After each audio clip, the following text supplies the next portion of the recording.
Bonjour à tous, j'espère que vous allez bien. De retour à notre rendez-vous L'Infoair, accompagné de notre intervenant d'aujourd'hui, que vous connaissez, je pense maintenant tous par cœur, Christophe Legrand, LCD67. Bonjour Christophe. Bonjour Régis, bonjour à tous.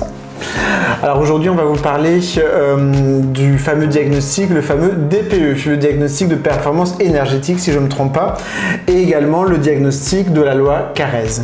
Donc si on peut commencer peut-être sur le diagnostic, le dit DPE. Alors le DPE est obligatoire dès lors qu'on met un bien en vente ou en location.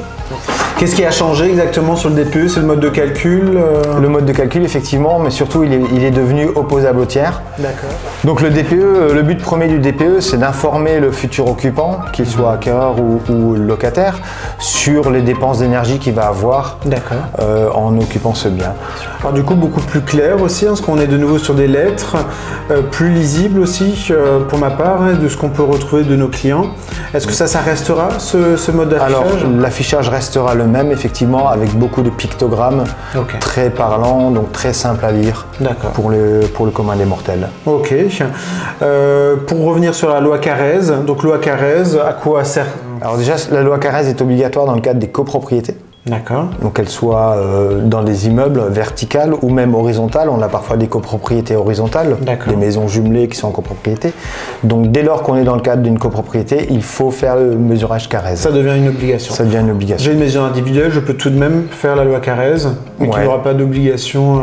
Alors c'est plutôt une loi Boutin, ça se rapproche, c'est très proche de la loi Carrez, mais c'est effectivement conseillé. Comme on met une surface habitable dans le DPE et que celui-ci est opposable, il est conseillé de faire vérifier la surface habitable de sa maison.